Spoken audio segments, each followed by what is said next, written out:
2013, Barton Gellman of the Washington Post started publishing stories about what he called the surveillance industrial state that were based on documents given to him by former National Security Agency contractor Edward Snowden. Along with the work of filmmaker Laura Poitras and journalist Glenn Greenwald, Gellman's exposés laid bare an extensive and previously unacknowledged network by which the federal government systematically and illegally spied on American citizens and routinely circumvented checks on its power. Gellman has just published Dark Mirror, Edward Snowden and the American Surveillance State, which tells the story of his interactions with the whistleblower, bureaucrats, politicians, and the media as he helped reveal one of the biggest secrets in U.S. history.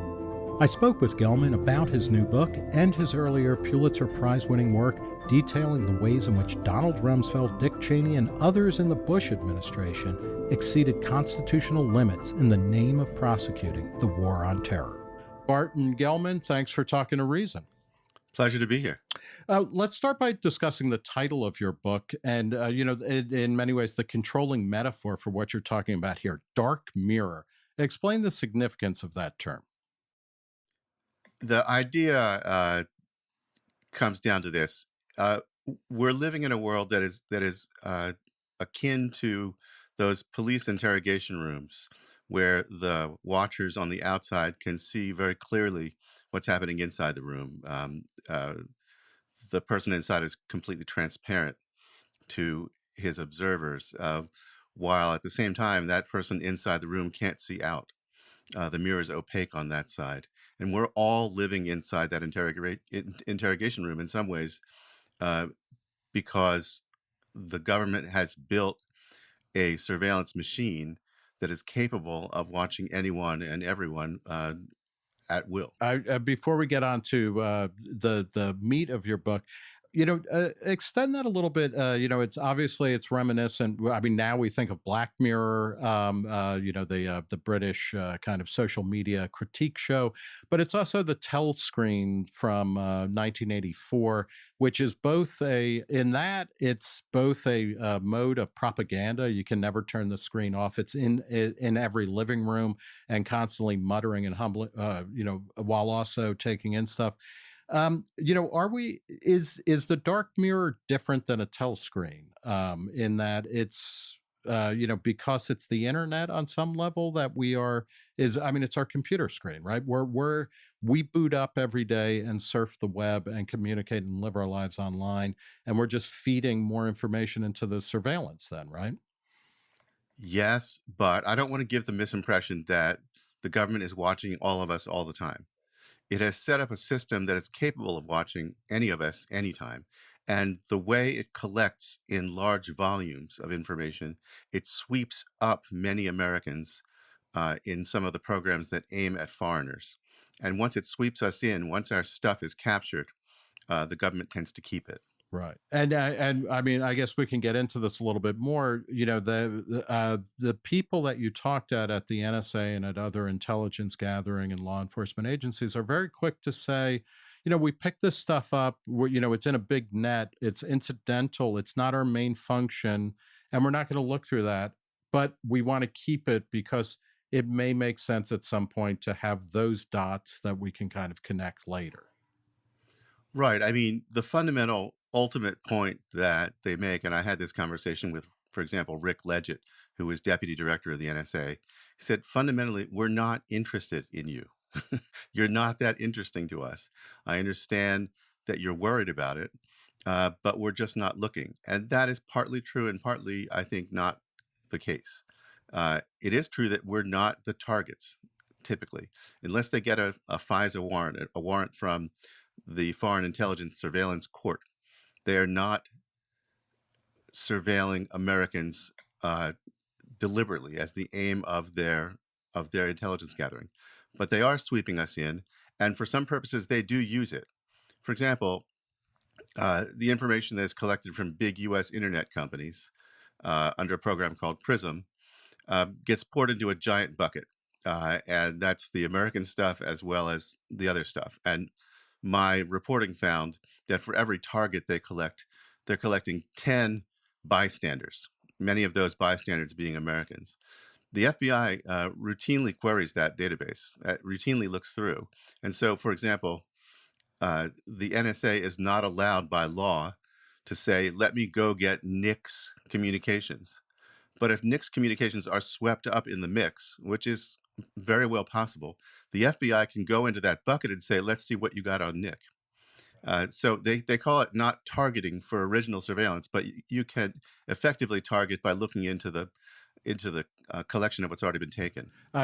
Just as a side note, the book is a phenomenal read. It's almost novelistic in the best way possible as journalism, and you constantly come back to the notion too that metaphors really aren't that good. I mean, whether it's like a mirror or buckets or cylinders and things like that, and it's worth keeping in mind because these are we're really only getting towards what is actually going on, but talk about Prism. What did it do, or what is it doing? Is it still actually operational in the same way as you were describing it in 2013?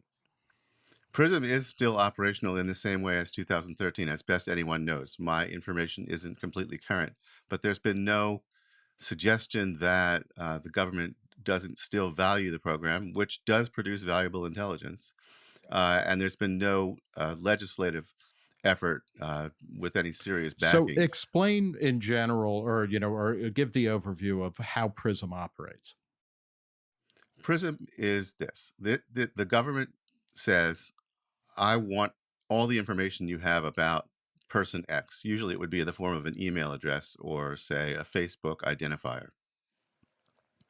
And then one of the large U.S. internet companies, and they're all swept into it, whether it's Apple, Google, Facebook, Microsoft, Yahoo, and others, has to give over the information. So there may be gigabytes of data about any given person. You can imagine 5-year history of your Gmail account. It could have documents, photos, many photos, many documents. Obviously, tens or hundreds of thousands of emails, all that stuff. The government can get it. Now, it was always true the government could get that stuff with an individual warrant. What PRISM did secretly and without the knowledge of the American public was allow the NSA to decide for itself who it wanted to surveil this way and to do it in very large quantities. So on any given day in 2013, which was the last day I had access to the information, and it was growing exponentially, but any given day then there were 100,000 accounts on cover, 100,000 accounts that the NSA was getting everything in them. That's a lot of targets. And because for every account you get an average of 10 bystanders, that now we're talking about 1 million bystanders that are swept into this Yeah, collection. this is, I mean, we can understand this better now because of COVID-19, right? Or the way the coronavirus kind of, there's an infection factor. So it's every one person who's there. It extends far outward, and you have a great section where you talk about hopping and how quickly, a few people, like, oh, we're only looking at a few people, but then we have to look at everybody around them. And suddenly within a couple of jumps, you're talking about hundreds of thousands of people, or practically the entire globe. Who are the people who are being targeted when you talk about the 100,000? Who are they?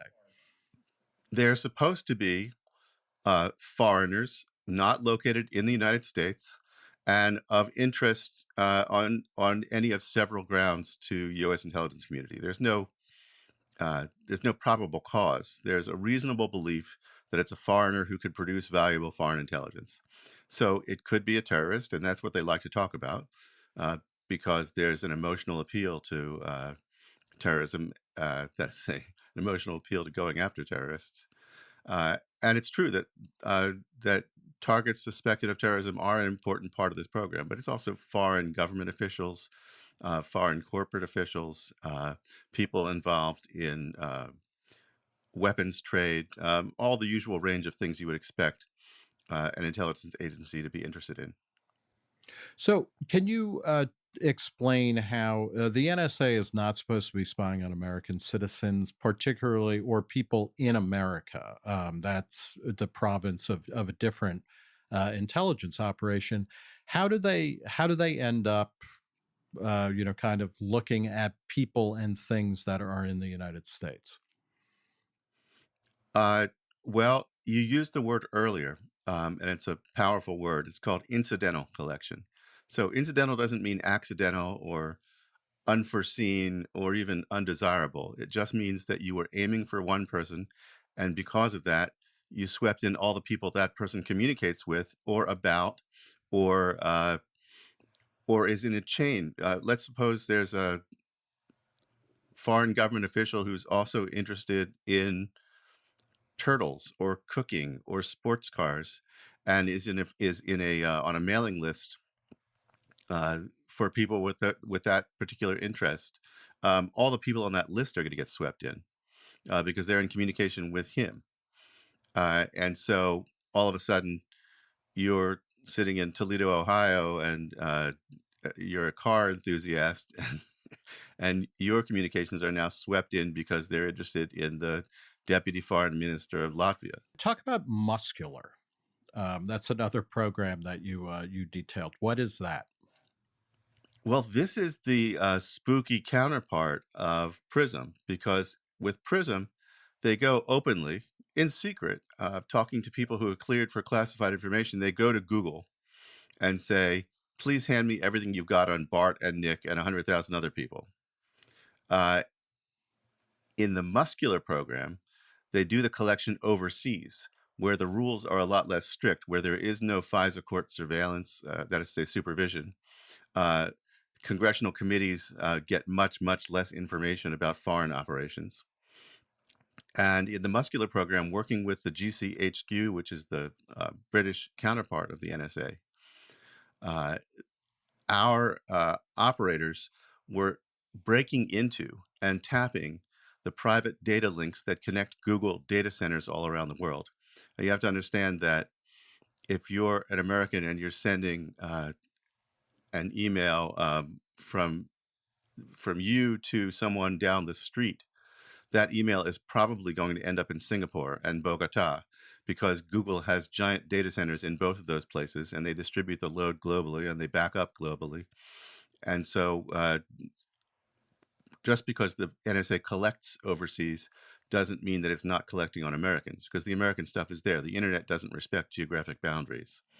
And so the NSA was breaking into these links. It was Google, for example, as other companies do, has thousands of miles of privately owned or privately leased fiber optic cable. These connect these gigantic data centers around the world, and the NSA was breaking into those in order to not only to collect lawfully at home, according to Section 702 of the Foreign, Intelligence Surveillance Amendments Act, but it was on purely executive authority, purely on the say-so of the president, was breaking in without the knowledge of Google and taking whatever it liked. What is the disposition of, you go into this a bit, of, Google, Yahoo, Apple? How do they feel about this? Because, part of them, are they willing, uh, in what ways are they willing participants, and in what ways are they kind of dragged into all of this? Well, it depends on the program, and it also depends on the company, and it also depends on whether you're talking about before or after the Snowden revelations. Uh, all of them went along because they were obliged by law to go along under the PRISM program. When they said, please hand over this data, here's our court order authorizing us to get whatever data we judge to be reasonable, then they pretty much had to comply. They would make sure the order was reasonable in terms of its framing. They couldn't say, give me the emails of everyone whose name begins with a B. But they had little choice but to cooperate. And And they at a cooperate. certain point, they were not. They had to cooperate, but they were not allowed to tell anybody what was requested. That was then and Yeah. now. It Okay. remains true that these requests are classified. Only a few people at the company are allowed to know.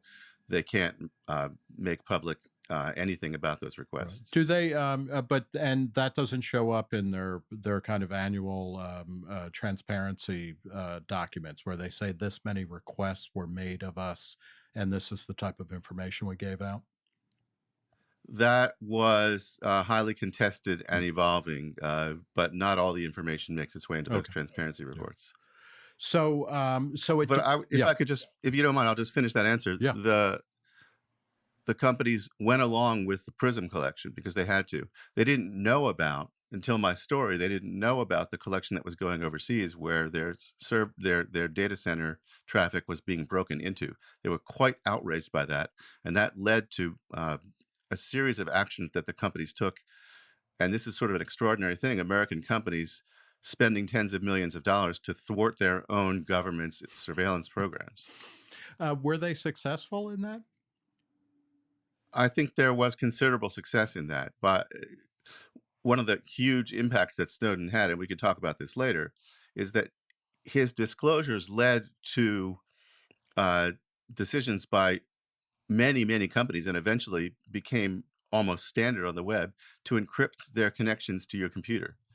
Uh, Before Snowden, almost all the browsing you did, almost all the email you sent and received, your computer connected to some big server, whether it was in California or somewhere else, uh, in the clear with an unencrypted line. Anyone along the path could just scoop it all in high volume, and the NSA did do that. Uh, Now, the link to each computer is encrypted. You see the little padlock icon in your browser bar for secure sockets layers, which is the encryption method, and that has thwarted high volume collection to a considerable extent. The NSA can still get anyone they want to if they decide to target that person individually, but they can't get everyone as easily anymore. So if we take it back a little bit to get to, because I want to kind of, you mentioned before Snowden, or and after Snowden. I mean, it's a huge kind of break point in the way we talk about all of this stuff.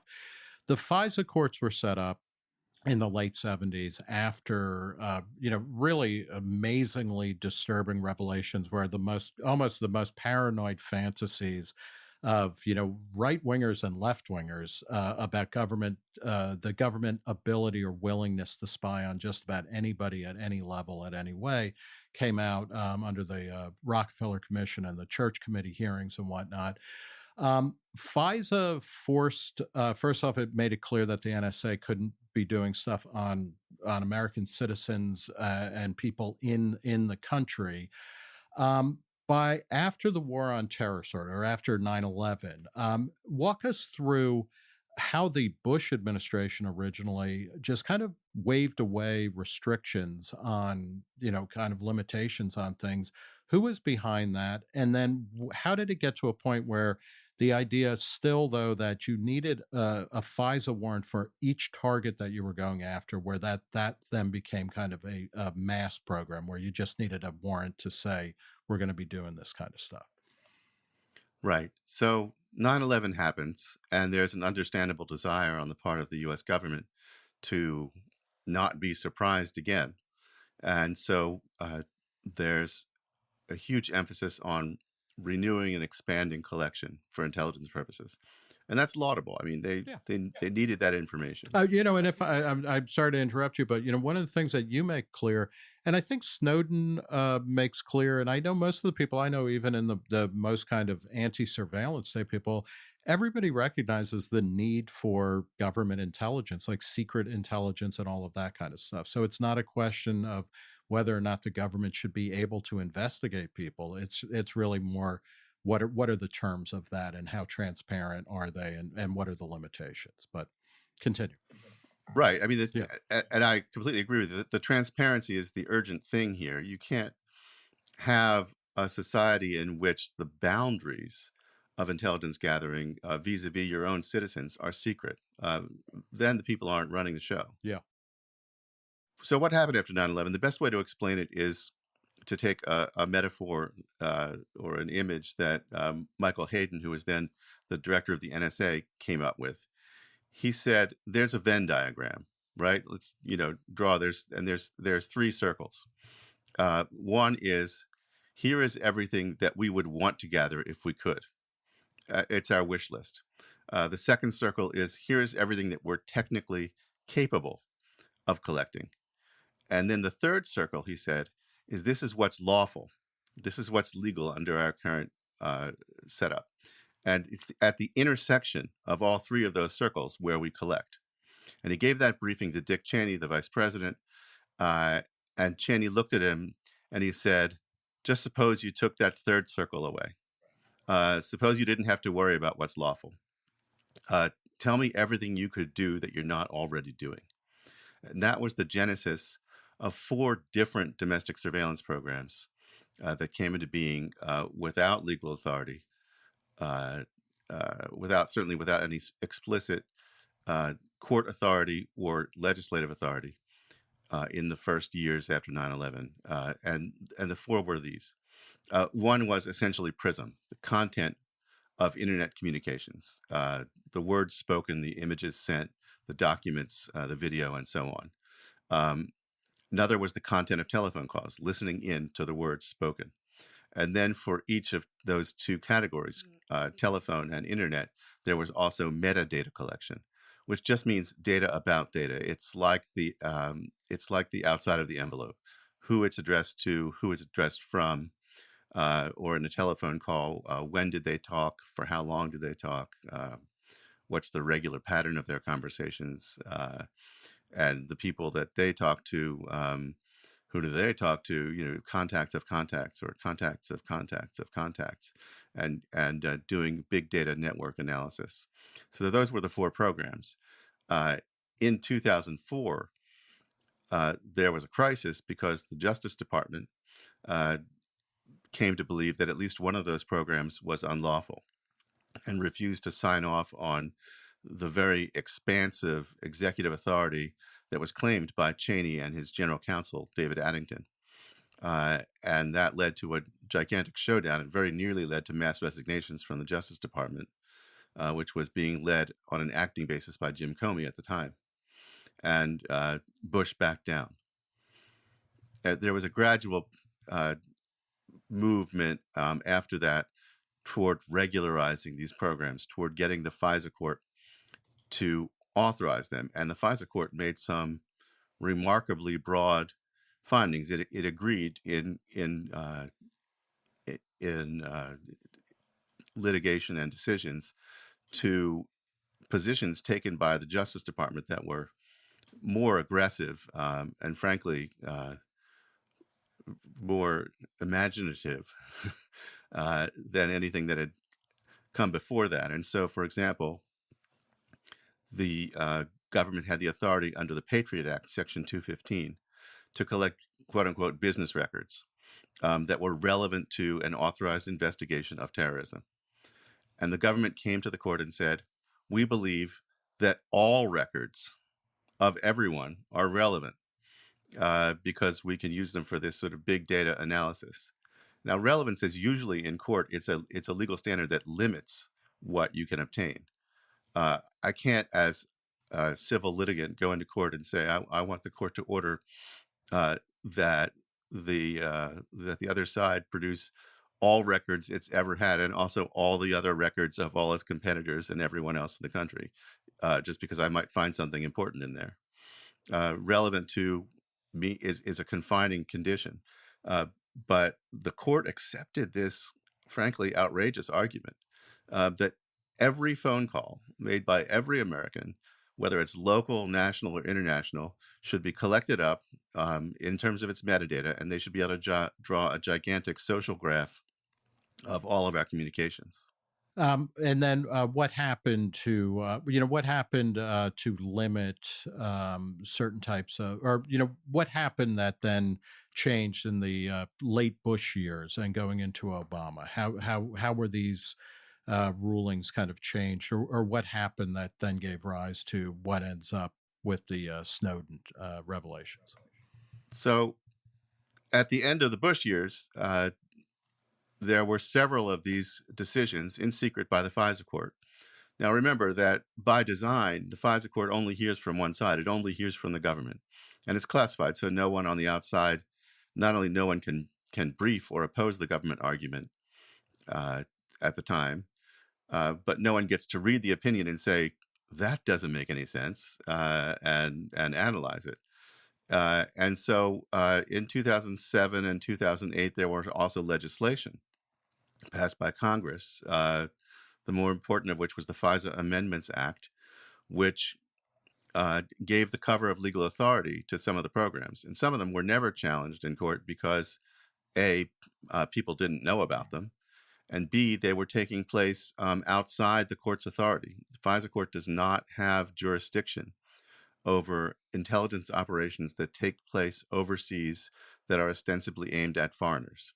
And that's the wiggle room that gave the NSA the power and the practice of bringing in so much incidental communications that cover so many Americans.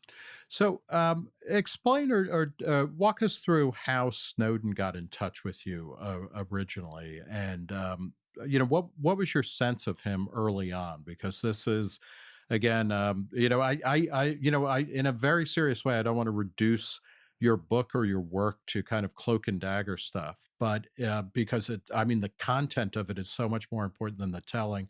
But the telling is interesting. How did Snowden contact you? Well, the cloak and dagger is important to the narrative because it really is a sort of real life spy story. And I had to learn techniques of concealment just in order to talk to Snowden. So, I mean, when Snowden first appeared, and it was initially to Laura Poitras, the filmmaker, um, he was an anonymous individual named Virax, which I had to look up. It's Latin for truth teller. And by the way, it was meant to be a little bit of a contrast to Julian Assange, who had Right. at one point used the handle Mendax or liar. And he said he was a member of the intelligence community with a gigantic scoop about a scandal in terms of overreach of surveillance. And to be honest, my first reaction was, oh no, not this again. Because if you're a reporter, and especially a national security reporter, there is no end of conspiracies that come into your inbox, and most of them are cranks, or they're fakers, or they're sincere believers in something, but they don't understand it. And this was a lesson in humility for me, because my first thought was uh, that this was likely to be a false alarm. I almost told that to Laura Poitras, but I bit my tongue and heard her out. And I'm glad I did, because every time we tested this Virax character and asked more questions, the answers came back more than plausible. And he had one habit which I found especially persuasive, uh, and that is to say, I don't know. There were lots of questions we asked that he said, "I'm not an expert in that," or I don't have that information. I have this information. If you want, I can make some informed speculation, but it's only speculation." That's confidence building, as was the fluent way he spoke the language of intelligence, the language of network communications, the language of NSA programs, and also the way he sort of slipped into it without even really quite realizing that he had gone from English to jargon. That's common in people who work in closed systems, and it's actually kind of hard to fake. So I had endless, I mean, dozens of hours of communications with Snowden before I knew his name, just trying to establish his bona fides. Are you for real? Do you have any ground to know what you're talking about? And this is before I've seen any of his documents either. So far, all of this is about, I've got a secret that I'm going to tell you, but not yet.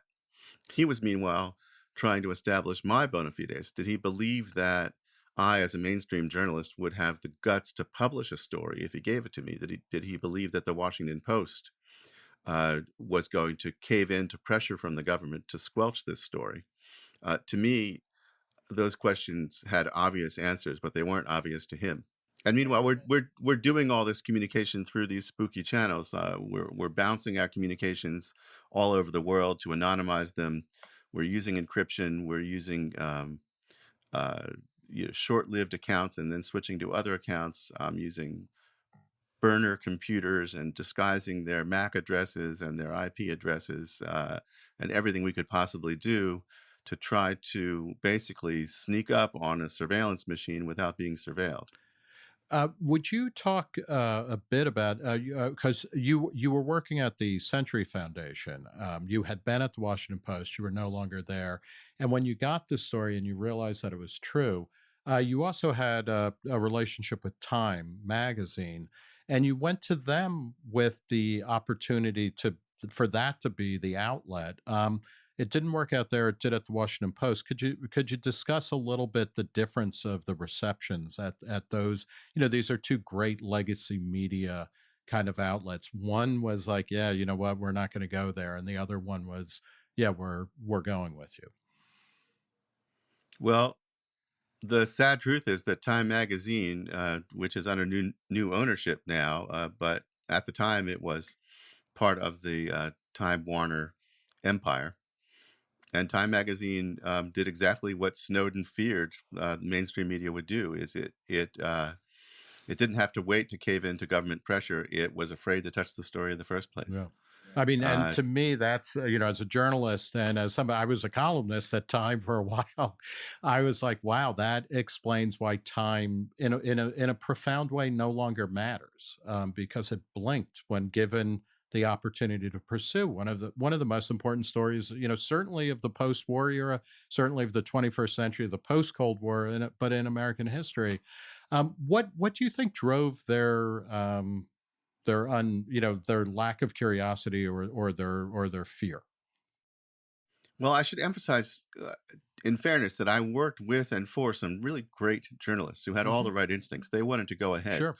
but the corporate bosses were thinking of a spin-off. They were going to get rid of Time Magazine and the whole magazine division because it was a drag on their fabulous profits in for example, the film and the theme park industry. So the corporate bosses were afraid of the litigation risk. They were afraid of the Espionage Act. They were afraid of the controversy that might affect regulatory decisions. They just sort of saw nothing in it for them to go forward like this. And they never said, I absolutely refuse to run this story. They simply told me that I would have to operate under rules in which, for example, I couldn't talk to the editors about my story because it was classified. And I would have to only talk to some outside law firm which had a cleared lawyer who would tell me what was fit to print and what wasn't. And then I could talk about that I mean, it was completely So a I mean, non-starter. it's kind of the difference, and we'll get to the Post in a second. But Time was no longer, or at least the Time you were interacting with, was no longer primarily a journalism organization. It was something else. Well, it was, but it was Yeah. bounded. It was limited. Yeah. So then, you're, one of the heroes of your book really is Marty Baron, who has emerged at over in multiple places as one of the great kind of stiff-spined, iron-spined journalists, editors of the past decades. What was your experience at the Post? My experience at the Post was very different. Look, I had been at the Washington Post for 21 years. As you mentioned, I had left the Post in 2010 and gone to work at the Century Foundation, working on magazine and book projects. When I got this Snowden uh, leak, I mean, first one document and then 50,000 highly classified documents, I did not want to be freelance Bart trying to cope with this. I needed the legal cover and the resources and the partnerships of a large news organization to work with this. So after time, I went back to my old employer, the Washington Post. Marty Baron was relatively new as the editor. I had never met him. I knew him by reputation. He led the coverage in Boston of the you know Catholic Church child abuse scandal, which was a brave thing to do in Boston in particular, uh, given the demographics there.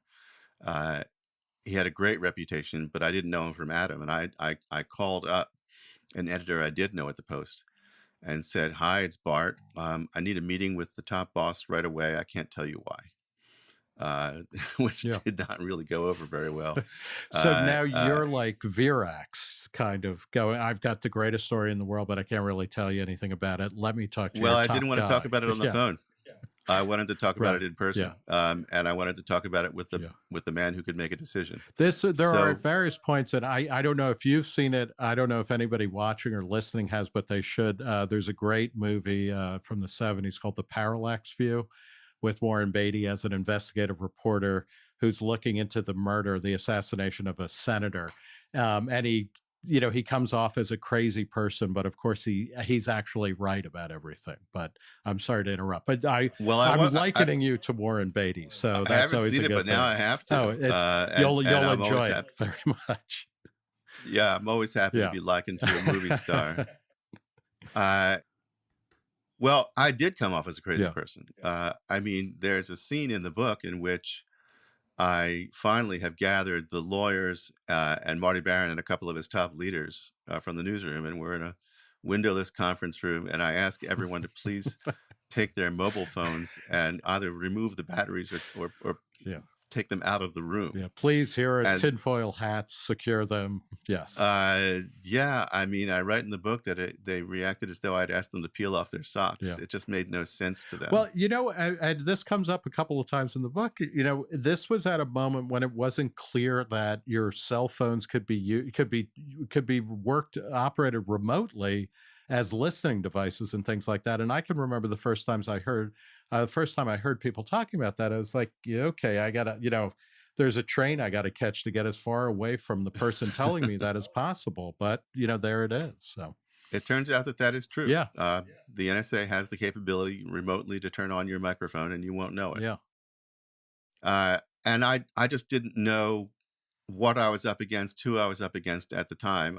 I didn't expect the NSA to be doing rogue operations against an American journalist, but honestly, an authorized counterintelligence operation might have been legally available to them if they knew what was going on.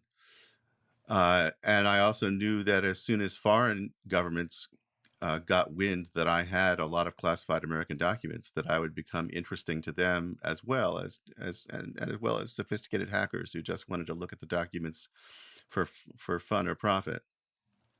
So we did take extraordinary precautions, and my introduction to Marty Baron is me telling this guy who's never met me that if we're going to be able to work together, he's going to have to build a safe room, get a big heavy safe, remove the guts of computer networking hardware from the computers we use, master new forms of encryption, et cetera, et cetera. And I listened to myself talking, and I thought he was going to throw me out. Yeah, I really did. You reminded me in those moments of there's an episode of Seinfeld when George and Jerry are pitching a pilot to NBC, and George just starts making categorical demands, non-negotiable demands, like this is the show, and we're not going to dumb it down for anyone. But it works. I mean, you get the backing. I was absolutely George in that scenario, but it worked. Marty said, "Okay, we can agree to those conditions. Let's talk about the story."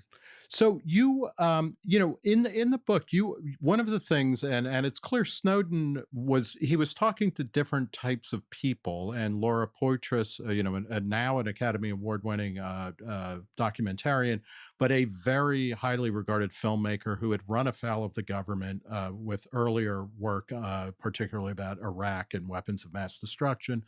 Glenn Greenwald a little bit later on at The Guardian.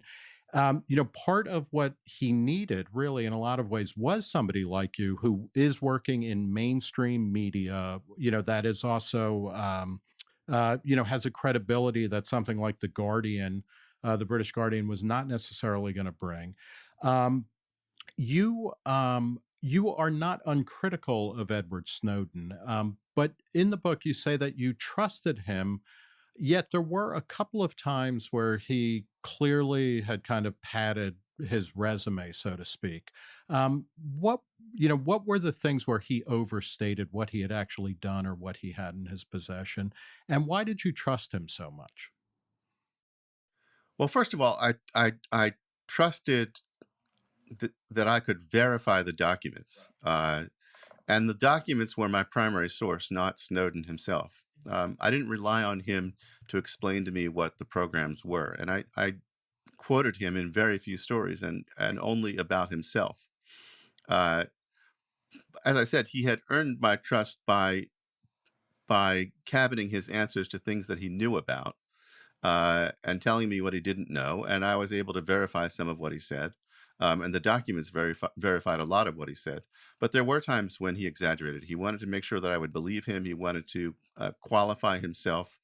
He had a sense that the jobs he had been assigned in the intelligence community uh, did not comport with his abilities. He is one of the smartest people I've ever met. I mean, his IQ's off the charts, self-educated, and believed he was capable of far more than the jobs he was given.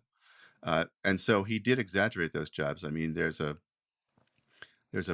point in one of his resumes. He talks about being a sort of a computer contractor at Fort Meade, which turned out to be a teenage job, helping run uh, a hobbyist website that was out of the basement of an apartment on Fort Meade, not working for the U.S. government. And then Fort Meade for he claimed that he had listened in on the Gang of Eight, people doing immigration reform, as well as members of the Supreme Court. That turned out to be an exaggeration as well. That's true. Yeah. That's the biggest thing he ever told me that turned out to be untrue was that in order to prove that any analyst could listen in on anyone, he had deliberately breached the rules, listened to the 8 senior most leaders in Congress, and listened to and also surveilled the justices of the Supreme Court. Turned out that that didn't happen, and I finally got him to admit it 2 years after the fact. But I never published it either because I needed backup, and he never could give me the backup. So I'm honest in the book. I mean, I think I give a rounded picture of Yeah, Snowden, I think so too. who in many ways I admire, and he has his human flaws. Now, you also talk to throughout the book. You mentioned this on a number of occasions. People like kind of rank and file employees at the NSA and other places. You say, every time you looked, you found them scrupulously trying to comply with the letter of the law, as well as in most cases the spirit of the law. And yet they were involved in programs that just seemed to be off the charts in terms of if not being strictly illegal or unconstitutional, just really bad. And then when you talk to the leadership, the James Clappers, the Keith Alexanders of the world, the Michael Haydens, they're really squirrely about you know whether or not they should be bound by any rules, or that and I mean, you're an informed civilian, I'm an uninformed civilian relatively, like we don't understand, we never could understand, so they don't really feel a need to be fully honest with us. Is that true? And then how do you put that all together to figure out where we should be heading with this kind of stuff? Well, first of all, in Michael Kinsley's great phrase, sometimes the scandal is what's legal. Right. You could be following the letter of the law, and it's interpreted secretly in such a way that it can do remarkable things that the American public, if it knew about them, would not approve. But no one ever said it was illegal because there was no one there to challenge it in court because it was a secret, or because the Foreign Intelligence Court only heard from the government. So there was a great deal that was legal as it was then interpreted. Some of it Congress has since made illegal, and some of it, uh, when it finally, because of Snowden, got heard by a regular Title III of the Constitution federal court, a judge found to be unconstitutional. What was the Other biggest judges. thing that was, that is not happening now because of the Snowden revelations?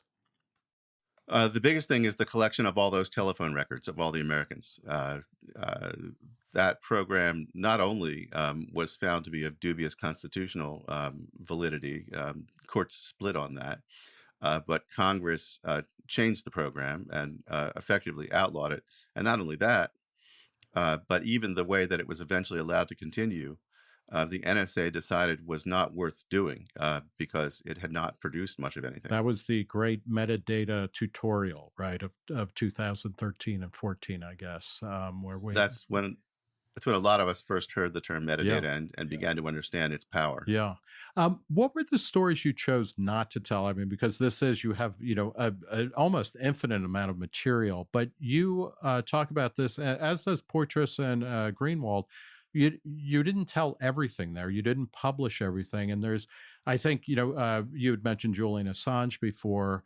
One of the things that many people hold up, they hold Snowden in higher regard because he went to journalists who then were discriminate in what they published. How did you make the decision of this is a story we need to bring out to the public and this is something that we're not going to pursue? Well, first of all, there are a lot of things in the archive that just aren't interesting as news stories. That aren't they don't raise important public policy questions. They don't raise questions of boundaries. There's nothing to do with corruption or overreach or wasteful spending or anything that's legally controversial. And so, just giving out technical information about how the NSA does its job, if you believe in the value of intelligence at all, it's just nothing but harm. It's not a close call. There are other cases where the story would be significant. I mean, it's noteworthy news. But if you tell the story, you're going to immediately blow an operation that's productive against someone who uh, just about anyone would acknowledge is a legitimate adversary hostile to this nation's interests. So let's suppose they find uh, specific evidence of a breach of nuclear weapons treaty in some country. And you say they found out about this breach by the following means. Well, they're not going to have that means anymore. The bad actor, the adversary, is going to learn how to conceal. And those are stories that I wasn't interested in publishing. I mean, so they could be fantastic, sensational stories. I mean, I can't really say Mm, what the stories were right. that I held Yeah. back. So I've come up with a sort of a So fanciful. some of them are boring and not interesting, and others are too big to really reveal. Well, others get into very specific targets and Mhm. very specific channels of Yeah.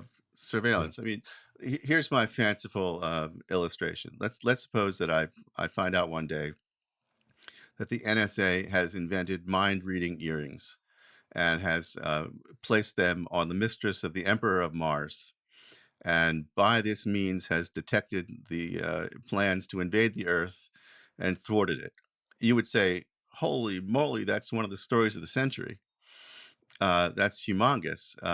And a reader would read the story and say, "Wow, that's a big deal. I'm sure glad that they stopped that plot. And now, you son of a bitch, they can't stop the next one because you just told everyone how they did it."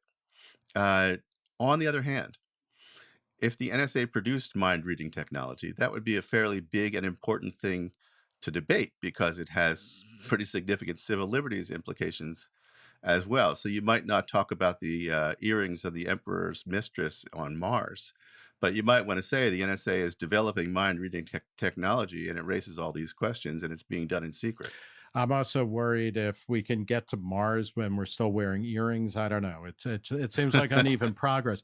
Uh, uh, I need to work on in that a one. few minutes left, I want to ask a couple of questions about the continuity of the willingness of the intelligence community to kind of push and circumvent and hide and obscure and obfuscate from the public. We are taught to believe that George W. Bush was awful in a particular way. Some of us think Obama was awful in a particular way. Many of us believe Donald Trump is awful, yet more awful in different ways. Is there a continuity, though, among people in the intelligence community that you know Obama and you have one of his advisors saying, like we would be, yeah, or and Obama said this actually when the Snowden stuff came out, like, oh, I welcome, a conversation about national, surveillance and national security and all of that kind of stuff. But it never seems to happen unless somebody pushes it from the outside. Is it safe to say that there's a logic to the intelligence community that runs cleanly through whatever administration, whether they're liberal or conservative, whether they're Democratic or Republican, and they're just going to do what they're going to do or get away with as much as possible? Hayden has that metaphor about dirtying the lines, like really working, the line that's out of bounds. Is there a continuity there that escapes any kind of partisanship that's meaningful? I think there is a continuity. The continuity is, first of all, the intelligence community wants to protect the country and wants to obtain the information that the president and the president's people say they need. I need to know what the economic plans are in China. I need to know what the real fallback negotiating position is of this rival in a set of bilateral or multilateral talks. I need to get to yes. So tell me what he's really willing to give up. There's a whole long list of literally thousands of items of interest that guides intelligence community behavior. And they also know that there is zero tolerance for failure, that if you miss something big, another 9/11 or something even as relatively small as one guy with explosives in his shoe getting on an airplane, you're going to be blamed. And so, of course, they want to use every tool they could possibly get. Of course, they are going to push the rules. Hayden's image was that he wants to play the game with chalk on his cleats. He Right. wants to be right on that line. And if you're allowed to define in secret where the line is, it might Yeah. not be a line that others would accept, or that outsiders would accept. So yeah, there's a continuity in that. All the institutional incentives are toward more intelligence gathering and more secrecy. Can I ask, with the presidential election is essentially between Joe Biden and Donald Trump. You asked a lot of the heads of or former heads of intelligence services, are you comfortable that Donald Trump is now getting to call the shots, given the way that you yourselves operated in many gray, if not absolutely black areas? Um, how did they respond to that? And then also, Joe Biden was vice president under Barack Obama, who was really bad on journalists who were trying to expose the national surveillance state, and who was a faker or an obfuscator on a lot of what was going on in his watch. How did people respond about the Donald Trump question? And do you think, is Joe Biden is he an apostle of transparency in any meaningful way? Interesting questions. Well, first of all, with regard to Trump, you have to rewind a little bit. When Snowden raised the question whether we could trust government with these enormous powers, uh, members of the intelligence community thought that was obvious. They trusted themselves, they trusted each other, they trusted the rules, they knew that their actual motives were to protect the country. And so they thought, why would anybody challenge this? Uh, when they look at the same programs under the auspices of Donald Trump, someone who is no respecter of rules or traditions, someone who can't be relied on to tell the truth.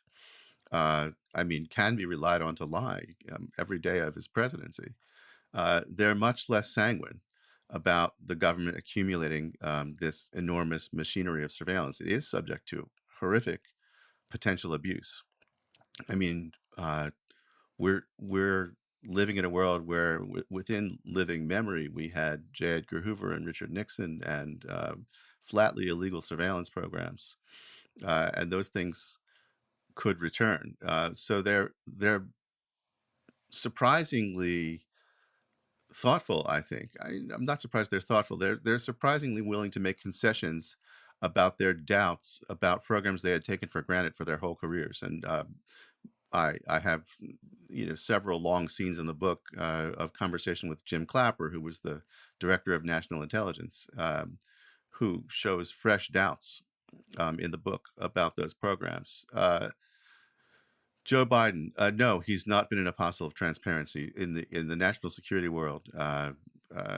He was a strong backer of the prosecution of whistleblowers and leakers in the Obama administration, and there were more prosecutions with charges of espionage against people who talked to journalists during the Obama administration than in all previous administrations combined, which had a chilling effect on national security reporting. At the same time, you can't claim that they shut down national security reporting or anything like that, because, to be honest, in the time since 9/11, there have been more huge revelations about secret programs than at any other time in journalistic history. Bart Gellman, thank you so much for talking to Reason. The book is Dark Mirror. Read it with the lights on. Thanks, Bart Gellman. Thank you very much. Pleasure being here.